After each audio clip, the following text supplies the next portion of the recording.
Bueno, la pregunta, ¿qué está pasando en Venezuela? Que nuestro Estado ya es un Estado fallido, es un Estado forajido. ¿Y por qué?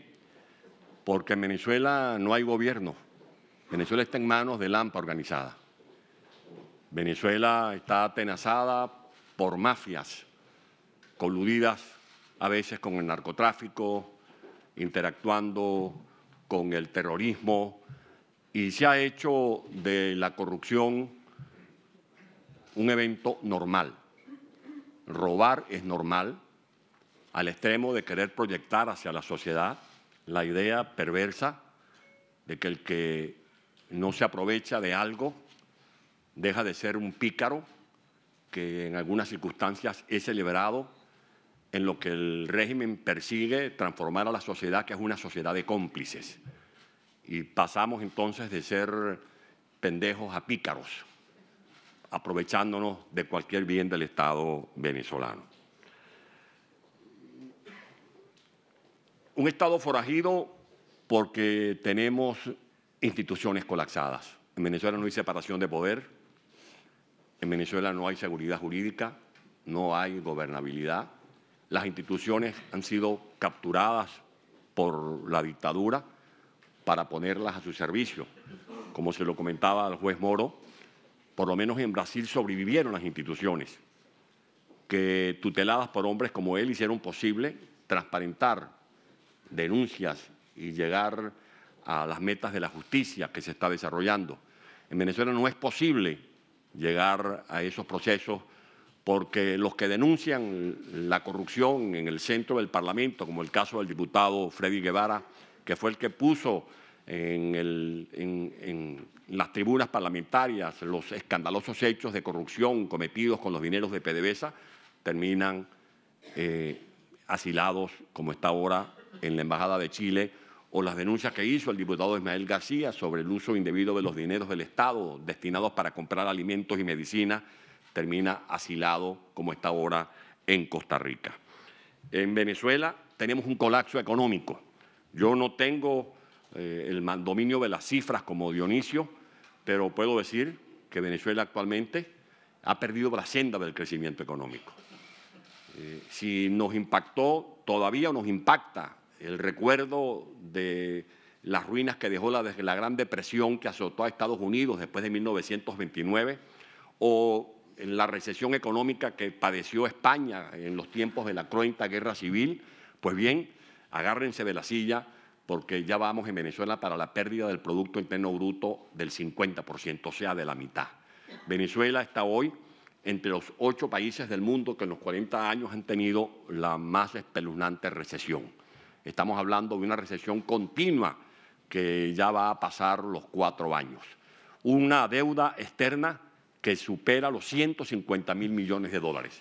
Eso es tanteando, porque todos estos procesos de endeudamiento se han hecho en la opacidad, burlando las reglas del juego, porque tenemos un régimen que no rinde cuenta, porque nadie lo controla. Tenemos un régimen que se ha posesionado de las instituciones públicas, desde las cuales hace lo que le convenga al eje del mal, y ese eje del mal lo tutela Cuba, porque no estamos hablando de un problema particularmente de Venezuela, sino de un proyecto político que anunció después de ir a las exequias de Gaitán en 1948, Fidel Castro, de querer promover la liberación de América Latina con ese programa lleno de anacronismos y de ideas desvencijadas que revivieron después de la caída del muro de Berlín y de la caída de la Unión Soviética, cuando se consiguió Fidel Castro a esta mina, a esta vaca lechera llamada Hugo Chávez, a la que le sigue sacando petróleo aún en medio de la catástrofe que estamos viviendo en Venezuela. Un país con una hiperinflación que ya va para finales de este año a más de 2.500.000%, la hiperinflación más grande del mundo. Un país con una empresa petrolera, nuestra principal fuente de recursos, convertida en chatarra. Pasamos de producir en 1999 3.500.000 barriles a menos de 1 millón para finales de este año. Un país que es víctima de ese populismo que nos está dejando una herencia, tomándole la palabra a Álvaro Vargas Llosa, con un déficit fiscal que ya supera el 20 puntos del Producto Interno Bruto y con un régimen que tiene como estrategia la monetización del déficit, poniendo a circular, como lo ha hecho en las últimas semanas, en un 13.000% moneda inorgánica, que en alguna medida sirve como una estrategia para desarrollar actos de corrupción. Un colapso social con más del 90% de la población viviendo en condiciones de pobreza.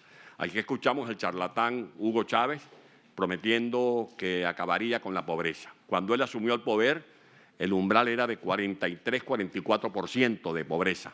Hoy estamos hablando de más del 92% en condiciones de pobreza. 64% de la ciudadanía que ha perdido 11 kilos involuntariamente porque no consume ni calorías ni proteínas. Con el salario mínimo vigente hasta hace unos días, que no era más de 12 centavos de euros diarios, no se podían comprar, aún destinando todo el salario mínimo, 700 calorías de las más baratas. Tenemos, según datos oficiales de Cáritas, a niños de 5 a 0 años en desnutrición o moderada o aguda o severa. Niños que, a diferencia de las políticas que desarrolla el presidente Piñera en Chile, que le asegura a los niños una educación temprana, en Venezuela le aseguran a los niños una muerte temprana. Esos niños que aún ingiriendo algunos alimentos no los puede asimilar porque su cuerpo está lleno de lombrices, porque padecen de amibiasis.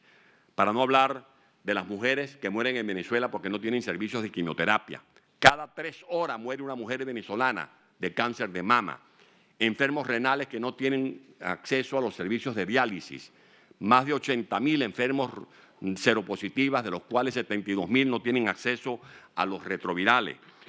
Han reaparecido las endemias como el Zika, el chikungunya, el dengue, la malaria, el mal de Chagas. Estamos hablando de niños con difteria, de personas con sarampión, en un país que hace 40 años era celebrado en el mundo por haber vencido todas estas enfermedades. Este colapso social nos lleva al colapso moral. Una sociedad fragmentada, una sociedad que ve como un régimen que recibió más de 976.000 millones de dólares nada más por concepto de la renta petrolera, además del caudal que recibió por la vía del endeudamiento, desarrolla políticas que hace quedar como niños de pecho a los que han cometido los escándalos a los que atendió el juez Moros en Brasil. Yo le decía al juez Moros que en Brasil, en Argentina, en Perú, en Panamá, por lo menos se hicieron las obras. Se cobraron con sobreprecio, pero es que en Venezuela es más grave. Se pagó un metro, se pagó un ferrocarril, se pagaron puentes, pero nunca se hicieron las obras. Y esa crisis moral es para mí uno de los grandes desafíos de la herencia que nos va a dejar este populismo. Una herencia que nos obliga a plantearnos la reconstrucción de la familia como base fundamental de la sociedad venezolana, a rehacer el tejido ético de Venezuela. Y para ello hablo ahora de la salida. Para mí la salida es promover cuanto antes el quiebre o insistir en la presión con la participación de la comunidad internacional para producir el quiebre de la tiranía.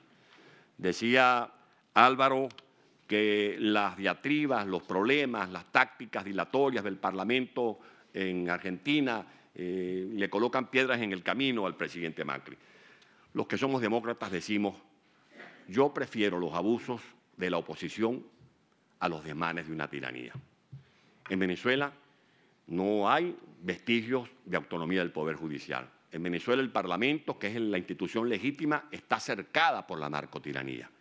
Y por eso quiero reivindicar la voluntad dialoguista de los venezolanos, porque se nos ha querido hacer una campaña a los que nos hemos opuesto a la manera como se ha dialogado, como que si fuéramos intransigentes. Nosotros dialogamos en el año 2002-2003 con una mesa de negociación y acuerdos. Todos los acuerdos fueron burlados por la dictadura. Dialogamos el 10 de abril del año 2014.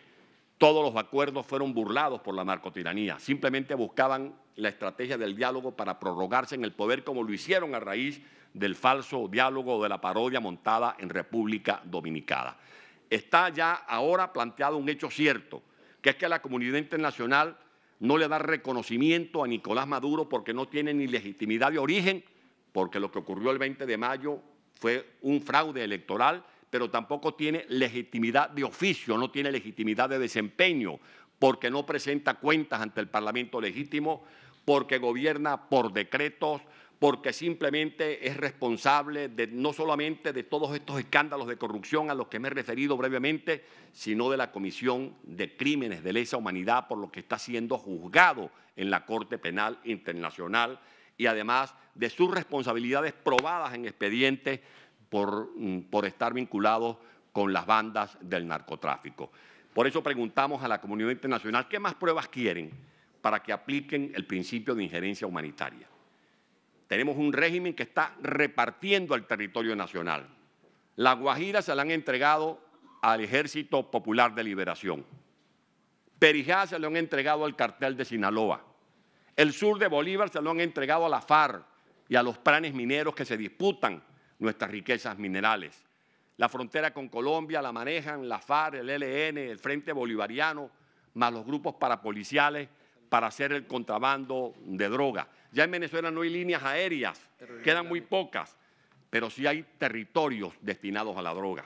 Y cuando algunos dicen, no, los venezolanos tienen que resolver su problema, nosotros le decimos a la comunidad internacional, por ejemplo a España, que no estamos pidiendo misericordia, que cualquier evento de solidaridad como el que esperamos de España, que debería estar junto con Francia y Alemania denunciando al régimen en la Corte Penal Internacional por la Comisión de Crímenes de Lesa Humanidad, es que lo que se haga para desalojar la narcotiranía del suelo venezolano es por el bien propio, no solamente de España, sino de toda Europa y de nuestro hemisferio, porque de permitir que se instale definitivamente el eje del mal en Venezuela, Venezuela será una amenaza para la seguridad del continente. Ya no es solo el drama de los venezolanos que forman parte de una diáspora, más de 4 millones que deambulamos por el mundo, una diáspora que no queremos seguir siendo un problema ni para España, ni para Ecuador, ni para Perú, sino que queremos ser un espejo en el que se miren, porque si alguna lección, si para algo tiene que servir el martirologio, que somos nosotros la carne en viva, parafraseando a don Mario, según sus palabras de esta mañana,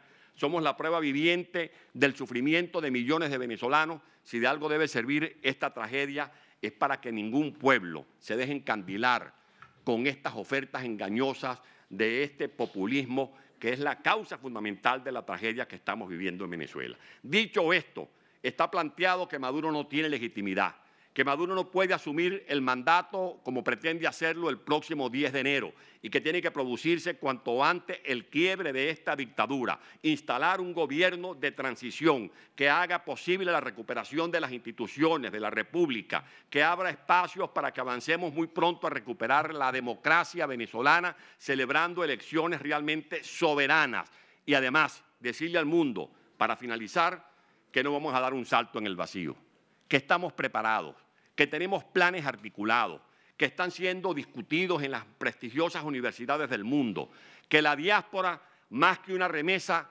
más que un lamento en un refugio, que la diáspora somos talento, que la diáspora somos esa prueba viviente del martirologio venezolano, que la diáspora queremos unir nuestro esfuerzo a los que están padeciendo en Venezuela el martirio de esta narcodictadura, presentando estas ideas para que hagamos el proceso de recuperación no solo de las instituciones, sino de sacar de la pobreza con oportunidades, con proyectos viables para el corto, el mediano y el largo plazo a los millones de compatriotas que están hundidos allí en esa miseria espeluznante a la que nos hemos referido. Y para ello es importante entonces que hagamos acciones conjuntas, adentro y afuera, las instituciones que son legítimas para nosotros y para la comunidad internacional, como la Asamblea Nacional, el Tribunal Supremo de Justicia en el exilio, la Fiscalía General de la República, la Fuerza Armada Nacional, a la que invoco para que le haga un acto de desagravio al pueblo de Venezuela, no dando un golpe de Estado, sino impidiendo que la narcodictadura siga golpeando nuestro Estado de Derecho y nuestra Constitución Nacional. La movilización de un pueblo que padece de hambre, de inseguridad, de todo tipo de dificultades, movilizada junto al lado de sus instituciones, provoca el quiebre definitivo de la dictadura para que se instale cuanto antes un gobierno de transición con vocación unitaria que haga posible plasmar en la realidad todos los planes que se vienen articulando para recuperar a Venezuela. Buenos días y muchas gracias.